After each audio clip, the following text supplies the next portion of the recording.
وده بقى لكل زوج ليل نهار يشتم في مراته، ليل نهار يضرب في مراته، ليل نهار يسب الدين لمراته، ليل نهار يسب لها هي واهلها. يا عم اتق الله، يا عم خليك مؤدب. انظروا الى رحمة النبي عليه الصلاة والسلام حتى بغير المسلمين. لما كانت غزوة احد، هذه الغزوة التي فيها من الدروس والعبر ما يقف عندها المسلمون في إطاعة أوامر قائدهم وعدم مخالفة أوامر القائد أيا كانت هي هذه الأوامر.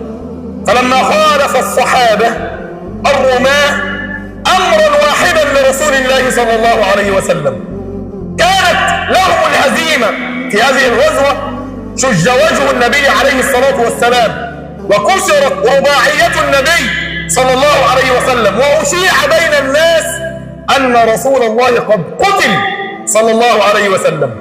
فلما انتهى الطرفان من المعركة أراد المسلمون أن يدعوا رسول الله على الكافرين. قال صلى الله عليه وسلم: الرحمة المهداة ما جعلت لعانا. ما كان رسول الله صلى الله عليه وسلم لعانا أبدا. أم المؤمنين عائشة رضي الله عنها، وده بقى لكل زوج ليل نهار يشتم في مراته، ليل نهار يضرب في مراته، ليل نهار يسب الدين لمراته، ليل نهار يسب لها هي واهلها. يا عم اتق الله، يا عم خليك مؤدب، خليك محترم. ما كلنا في بيننا وبين زوجاتنا مشاكل، ايه المشكله يعني؟ لكن المسلم لازم يكون عنده ادب. والله زوجتك مضايقاك، روح رد على اهلها.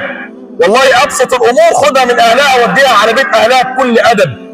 لكن الاهانه وسب الدين والضرب والشتم واللعن هذا كله ليس في دين الله ابدا ابدا.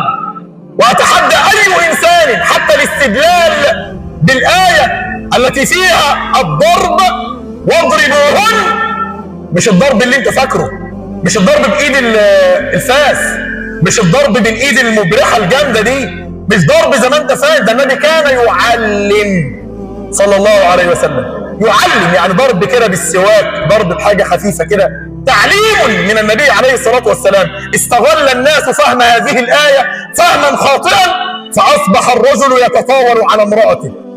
وايضا المراه التي تتطاول على زوجها باللسان هي امراه يبغضها الله عز وجل. انت ازاي تقل ادبك على جوزك باللسان؟ انت ازاي تقل ادبك على جوزك بالكلام؟ بل ان البعض منهم يتطاول على الزوج بالضرب.